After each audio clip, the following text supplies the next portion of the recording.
All you need to know is that this club has been here 2.5 years. It went from 1 night a week 2.5 years ago to 7 nights a week last year, and now we can't fit enough fucking people in this building, and we are having to move. This is the last night in this room because we have outgrown it. And basically, we are moving next door. So from next weekend, we are going to be in the bigger space, and you guys are all fucking invited. But the main thing the reason I bring this up now is because this man has been the main man. He is not only one of the funniest people in the entire country, he is not only absolutely a superstar of a gent, he is fucking closing this goddamn last show, the last half-8 show that we ever have. So I need a goddamn monstrous reception. This guy's not coming to the stage with this roof still on the building. Take this goddamn roof with you guys and welcome Evan Desmarais!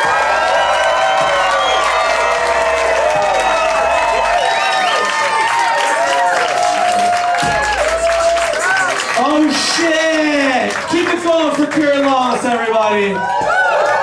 Also, keep it going for the fucking ghoul who gave me a standing ovation. Fuck yeah, you scary looking weirdo. I don't know what else to say. We got a Canadian? Yeah. I thought that would have been a better connection, being from Canada myself, dude. I thought we're in Canada? Ottawa. Where'd you go to high school?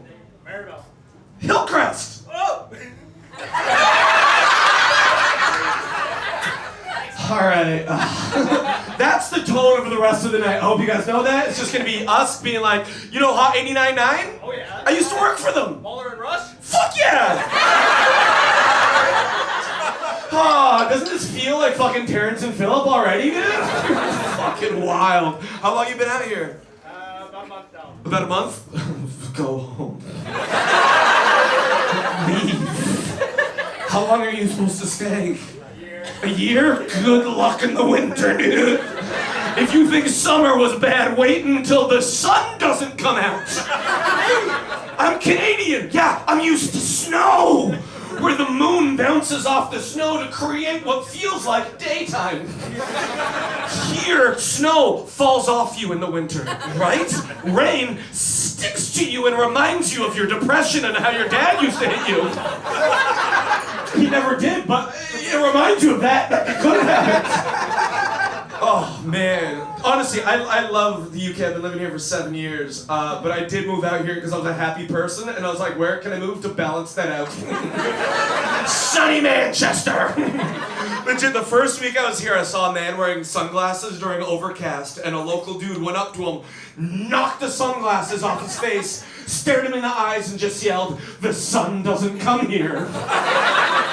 And then he just disappeared into an alley. I'm pretty sure it was Morrissey. He's been very weird lately. Don't read his tweets. That's cool, man. Where are you living? In Deansgate. In Deansgate. Ooh la la. Fancy little boy with the glasses, huh? Coming from Ottawa, Canada's capital, to Deansgate. Fucking nice. I've moved into the city now, but I was living in Boston. Did you have the same... Did you hear... Oh! There was a bunch of people scared me like he lived there and he survived? When you came over here, what was your perception of, like, British people? Sounds like a man who doesn't want to answer the question, huh? Fucking love your vibe, dude. Are you involved in a relationship or are you just fucking the bodyguard?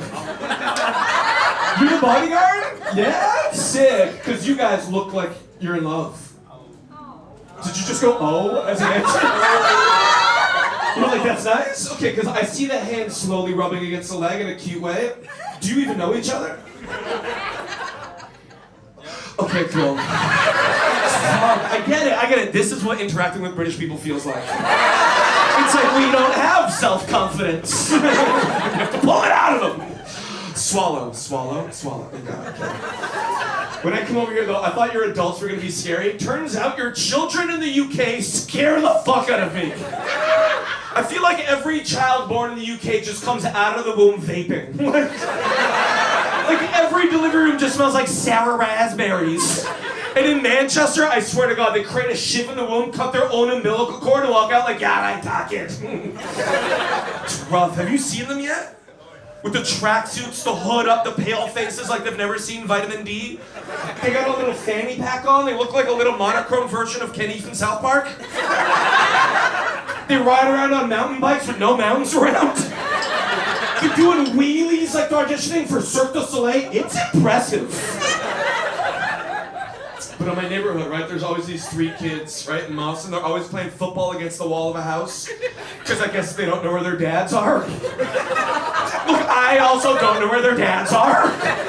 But they never include me in the local activities like bullying the other children in the neighborhood. Like, look, if this was Canada, right, I'd have been like, stop it. But this is Manchester, and I don't want to be an extra and shameless. That and I don't want to get stabbed. Because, like, right, in Canada, we don't really have to worry about getting stabbed as much because it's usually winter, we got too many layers on. We try to stab a Canadian, we just bleed goose feathers. It's adorable. You're real blood, though. Right? Oh, it's intimidating, right? Because as I was walking down the street, right, one of these kids, he yells at another kid, he goes, "You're a Muppet." That doesn't make sense in my Canadian brain. A Muppet? That sounds nice. What is he just spreading compliments? I fucking love England, dude. You're just complimenting people in the street? Lovely. Turns out it's not. Because he followed it up with the kid yelled at a kid, he goes, "You're a nonce." I was like, what? Is this a riddle? Like, do I gotta solve this to get to the bus? I've never heard a child call a child a nonce before. You know what a nonce is, right, Canada? You've been here for a month and you already know.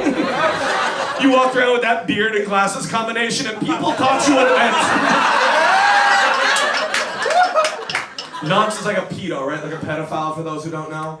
In Canada, we have 13 words for snow, but in the UK, y'all got like 13 words for fucking kids. Like nonce, pedo, pedophile, the Royals, the BBC, the Catholic Church, Philip Schofield. So many words for fucking kids. Fuck, that went like, whoa, and then nothing. I get it, Sunday is tomorrow, you're a little nervous. It's fun though, man. Do you believe in time travel? Oh yeah, we're jumping. Don't worry, we'll bring it right back. Do you believe in time travel? What's your name, by the way? Because I'm gonna make the rest of the show about you. Ronan. Huh? Ronan. Ronan. Fuck, what? Your parents had high hopes. You just came out of the womb, your dad was like, "Ronan! He shall be a strong man with eyes that will always work properly." and you lived your life. Oh my God, too many screens. It's damaged my corneas. It's adorable, bro. Who are you with, by the way? The German, Richard. The German.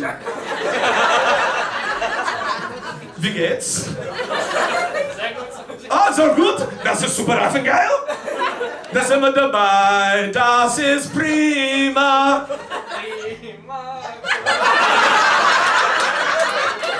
Us Canadians have a way with the Germans. Sick, man. I love you. Do you believe in time travel now? Ronan? Apparently your name does. Who the fuck's named Ronan in 2024, dude? Wait, how old are you? 25. 25. So, oh fuck, that was right before 9/11 then. The good old days. Okay, sweet. The reason why I bring up time travel is because Manchester's a special city, right? It's a beautiful city. That when you're in the middle of Manchester, you're in this like metropolitan, right? Multicultural, progressive city, and then you take a tram anywhere outside of Manchester, and it starts shaving off the decades until you get to IKEA. Like, it feels like you're traveling because the tram changes people, dude. It's fucking terrifying. Right? Everybody gets on, they're like, "I'm Ronan," and they don't even have a backpack, they just have a bindle. And... Oh, man. I remember I was on the tram and there was like this older couple. You know when you see an older couple, you're like, they probably got candy on them. It's cute. Sort of pinch their cheeks and talk about like their shows. Well, I'm sitting there and there's this young kid, right, the one with the tracksuit and the hood up, starts yelling at this older couple.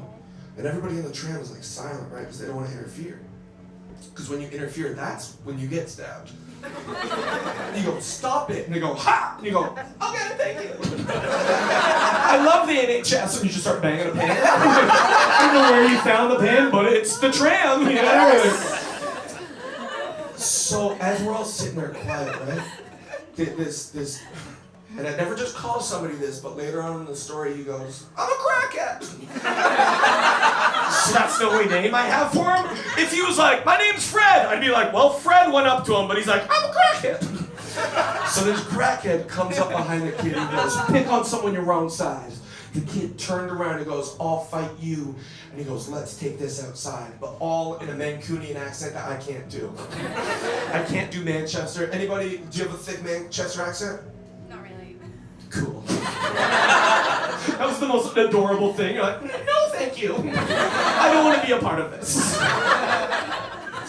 So everybody now is like silent, right? Because they've agreed to fight. The tram pulls up to the next stop. The doors open. They both step off. The kid then pulls out a knife.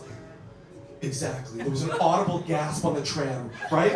So the kid pulls out a knife. Almost. The kid pulls out a knife. Now you're working together. So the kid pulls out a knife, and now everybody's like, oh my God. And then all of a sudden, as the doors are about to shut, the crackhead slips his way back onto the tram.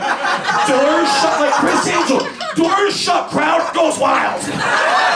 You just see the kid, he's like, no! The flower wilts it's just, the knife wilts like a flower at the end of Beauty and the Beast. It's like, no. And you just see everybody, right? They're cheering. The guy's fucking pumped. He's like, yeah! And he yells out to a tram full of people. He goes, it took a crackhead to save the day. Do you know how pumped a tram gets when a crackhead calls himself a crackhead? People are banging on the walls. They're shouting out the window. There was a guy in a wheelchair. He gets up. He's running up and down the tram. He's just yelling, it's coming home. It's coming. Crackhead's coming home. Then you see, fuck dude, the crackhead, he was there, and he was standing, and he was smiling, you can see all two of his teeth, like, he was fucking pumped. And he just goes, good thing the guy got off the tram, or I wouldn't have had to stab him in the face. And everybody just kind of sat back down, and put their headphones back in. And that's when I learned what keep calm, carry on meant. It's the most British moment, dude, it was amazing. I'm trying to fit in, right? Have you been to football yet? Yes. Yeah? Who'd you go see? Man City. Man City? You tell him, guys. You tell him. I don't care. It's weird that, like, I came to Manchester and you're like, yeah, we got Bloods and Crips too. No, you don't. It's just sit there. It's so funny. Thanks, man. Don't apologize. You look like every fucking villain in ski movies. You're like, my father owns this resort. Like, you ski, everybody else snowboards. You're trying to hit on the girl, but she's hanging out with the snowboarders now, and you're like, they're just drinking beer while you have your Merlot. What are you drinking? Oh, it's a beer. Oh, it's a dark one. You're drinking a stout. Yes, that's the one. Okay. I'm sure you're cooler than you look. It's all good, bro. What was that? Football. You distracted me. I'm trying to assimilate, so I took my stepfather over the holidays to go see Manchester United. Doesn't always work this way. Depends on the room. But yeah, I took him to go to Old Trafford, and yeah, sick, right? And I don't really care about it, but I never understood hooliganism until that day. Because we were losing 2-0. I say we, I'm not even a part of the team. We were losing 2-0 halfway through, and the other team's fans were like, "You suck, your mom's fat." I'm like, why? You don't even know her. And I was taking it so personally, but in the second half, we came back and we won 3-2, and now, we fucking 2-1. Oh, I'm a little more excited. 2-2, fuck yeah. 3-2, I yelled out, "I'm gonna punch you in the throat, cunt!" Don't even know where that came from. I've never said cunt before, but I was like, "I'm gonna punch you in it."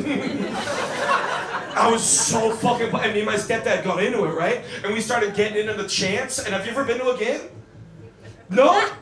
Go. It's beautiful. It feels like you're at like a musical, because the whole stadium is singing, "United! United! United!" And you feel united, but me and my stepdad are far too Canadian, and that doesn't work in our accent, because we're just yelling out, "United! United!"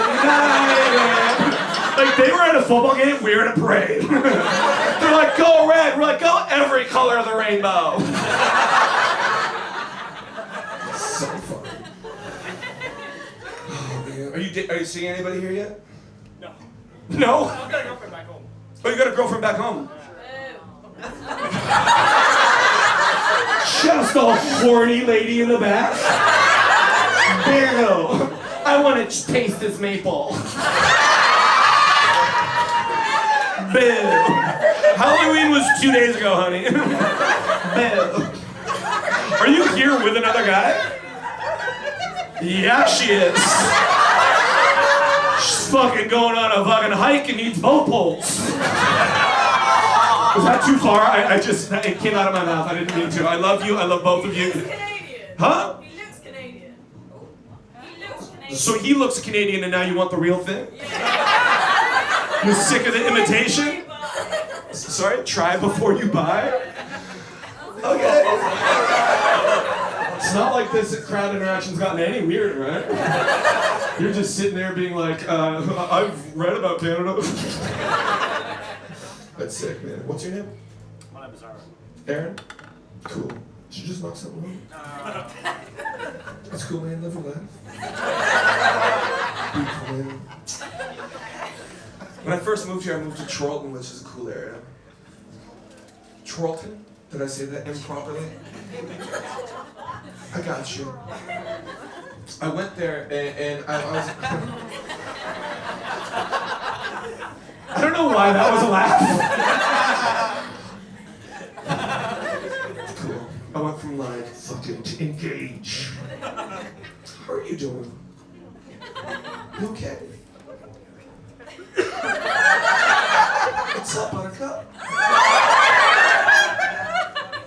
You good? Because I've been like telling jokes, people were laughing, but then you were giving me like you weren't even looking in my eyes. You were just staring everywhere else. I don't know, are you taking a photo of her?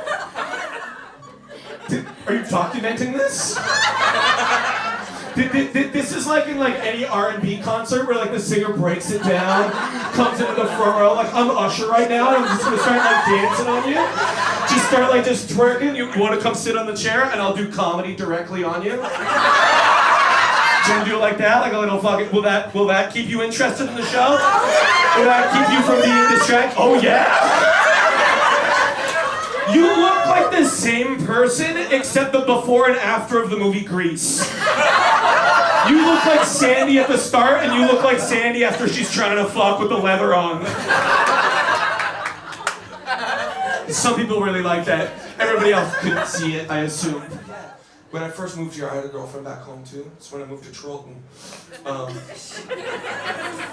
Broke up. I don't know, man. Long distance is tough, man.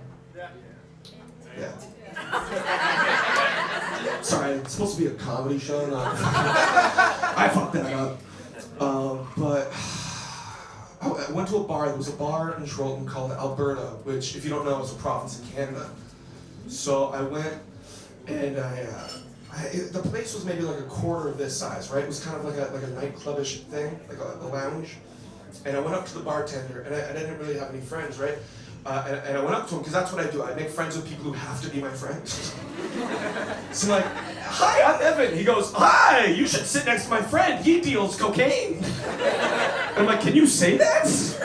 He's like, "Mm-hmm." So I went in, because like walking into a bar named Alberta, I was expecting like hockey on the TV, a fucking moose head, like syrup behind the bar, none of that. And now I'm sitting next to a guy who deals cocaine. I'm like, hi, I'm Evan. He goes, I deal cocaine. I'm like, I guess you can say that. So we're sitting there chatting. And all of a sudden, 3 ladies come in. One of them kicks the door open. She goes, I just broke up with my boyfriend, and I'm on Tinder, and I'm getting so many dick pics. I love it. And I love that. I love a lady who's like collecting dick pics, like it's an Etsy. Like I'm gonna start a book. It's gonna be a scratch and sniff. It's gonna be great. But I yelled out, I'm like, I have a hilarious one, because I use Photoshop, put a little scarf and a hat on it. It's braced for the Canadian winter. But I said that, and she goes, show it to me! And I go, no, I've learned. And then she goes, I'll show you my tits. And I go, okay. So now we're exchanging naked photos, right? Cocaine dealer's like, what's happening? I'm like, dude, you deal cocaine. How is this weird for you? And then she goes into her purse. She pulls out a bag of Coke, and she goes, do you want to go to the bathroom and do this with me? And I'm like, look, I'm sorry, I don't really do cocaine. I'm an excitable man already. And the cocaine dealer goes, what? You do cocaine? I sell cocaine. And I'm setting up business relationships like a live LinkedIn. Right? Just exchanging contacts over the table. So she goes, if you sell it, can I have a sample? He slides that bag over to her. She picks it up. And she goes, do you want to go to the bathroom and do this with me? And now I can't disappoint 2 potential new friends. So I go to the bathroom, right? It's one of those private stalls. She locks the door behind us. She goes into a bag with a key and just, now I'm on cocaine, right? Now she's on cocaine. And then she goes back into her purse and she just grabs a condom and hands it to me. And I don't think I've ever been outbroke like that before in my entire life. I've never had somebody be like, yeah, we fucking safely. And I was like, okay, and I unwrapped it, and I put it on, and we just started having sex, and I'm looking at myself in the mirror being like, Manchester's really friendly. And then I finished up, and I threw it in the toilet, and I flushed it. Sorry, is this a weird story? Yeah. Yeah, I got the vibe, like, everything else going well. I got into the story, you guys were like, oh no, we don't want this. But I'm gonna finish it. Is that okay? If it makes you feel any better, it is a true story. Okay. I flush it down the toilet. She gives me the Coke back. She's like, go give this back to your friend. I'm like, we're not really friends yet. So then I walk back to the booth, and she's in the bathroom. I left her. I sat down, and he goes, dude, what happened? And I'm like, I just had sex. And I slid him over the bag of Coke. And then he just slides it back to me, and he goes, I think we're gonna be friends. And that's when I realized I just slid him over the empty condom wrapper. Like a boss, like in Canada, we need to prove it. I feel like that would have gone better without this. Like, I don't know if this helped anything. It's okay. Like, I get it. Like, I feel like I used to do like a lot of jokes like that, but and like tell stories about things, but I've been in a relationship now for about 13, 14 months. So I feel like shut up, that's a lot for me. So I feel like I'm growing up as a human, right? Are you in a relationship? Yes. That's cute. I'm cute. Together? No. Lesbian? Oh. You can do much worse, dude. Okay. How long have you been in a relationship? Nearly 5 years. Nearly 5 years? How old are you, if you don't mind me asking? Like nearly 30. Nearly 30. Yeah, I'm 36, she's 32, so we're both like, holding on for dear life! Because like, she's a beautiful woman, but I got her on a discount. Because she's epileptic and dyspraxic. Yeah, I mean, she shakes, but she can balance because it's both. It balances itself out. But yeah, we've been together for like 13 months. It's beautiful. I feel like there's red flags that I would have noticed in my 20s that in my 30s, I'm like, I don't care, stay. Like the first week we were hooking up, she's like, baby, you know, it'd be so sexy if you left your hat on during sex. Do you know how much that fucks with somebody? Because like this is my body. She's given me a complex. I can't even masturbate now without putting my hat back on. Do you know how sad that is? I have to look at myself in the mirror and be like, who's that unfinished Tony Hawk character? So fucking sad. And I told her, like, baby, I'll do that anytime you need. I'll wear a hat during sex as long as you leave your eyebrows on. Because I want emotions. This has been fun. You guys been like a lovely crowd. Sorry for like scaring the cocaine joke. Okay, do you do cocaine? That's probably why. This guy's probably got some. You want some?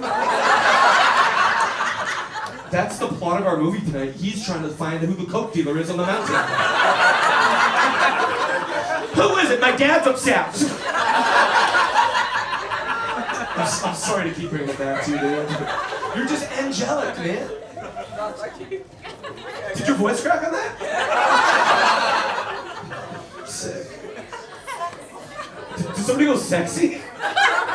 No. Oh, that's your boyfriend. Thank you for fucking. Huh? Oh, that's your boyfriend? Nice, bro. Thank you. Love. Thank you. It's feeling very Canadian in the house. Thank you.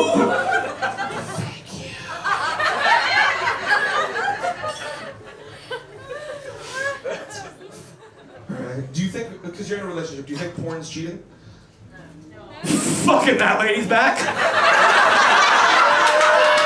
I don't think porn's cheating. I don't think cheating's cheating. I don't think anything's cheating. What are you talking about? Fucking love you, man. As long as he's Canadian, I can put it inside of myself.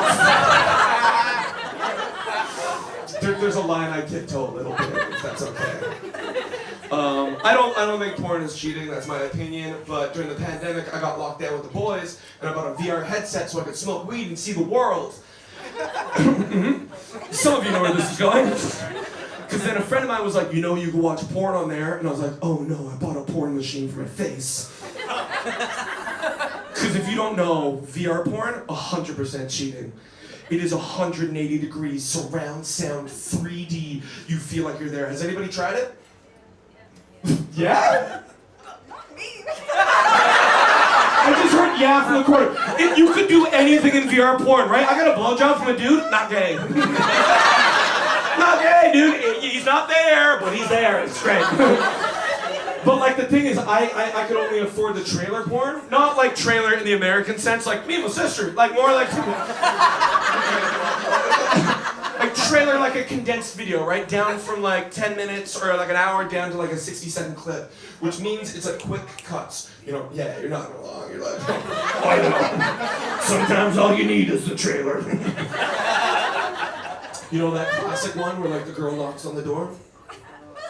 Yeah, and then you like open the door, you're like, welcome to my house, right? Yeah. So you get that in VR, so you're the guy, you're opening the door, she's coming in, and then all of a sudden, like, quick cut scene, she's naked, and you're like, I'm not naked yet, and you're fucking taking your pants off, shirt over the headset, and all of a sudden, snap again, and now there's a vagina an inch and a half from your face. And like, dude, what do you do when there's a vagina an inch and a half from your face? Exactly.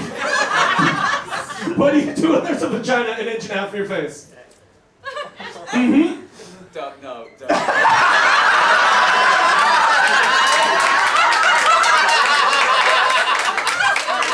Silence. Don't know. Dude, it felt like you were in Scooby-Doo and you're like, don't know. It does feel like if I ripped off your mask, we're gonna find like an old janitor who's like, I've been murdering kids for years. Don't know. Do we know the answer? Blowing it. What? Is that you? What'd you say? Blowing it. You blow on it? You blow on it? Dude, it's not an old Nintendo cartridge. You don't just find a pussy and go... No, bro, you're supposed to lick it, which I'm sorry, ladies. None of these gentlemen mustache ride. You know what to do? Okay. You're supposed to lick it. But the thing is, because it's an inch and a half from your face, it's always going to be there. So it's like a modern version of the carrot and the stick. So the closer you get, the further it gets away. So you're just like, But I didn't set up the parameter on my VR, so I'm walking out in the hallway just My housemates are playing Mario Kart. I'm walking by just smash my head on the wall, pass out, wake up, come all over me. Don't even know it's mine. We got through that one eventually. I love that. Do you not know because you don't play in that world? Maybe. Stop it. You have a beautiful mustache and an even better smile. Women don't deserve you. Stay. Thank you guys so much.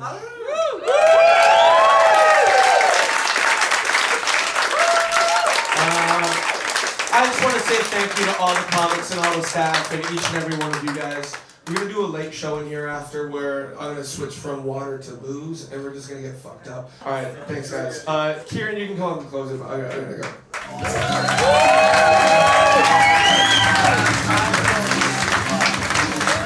Ladies and gentlemen, give it up for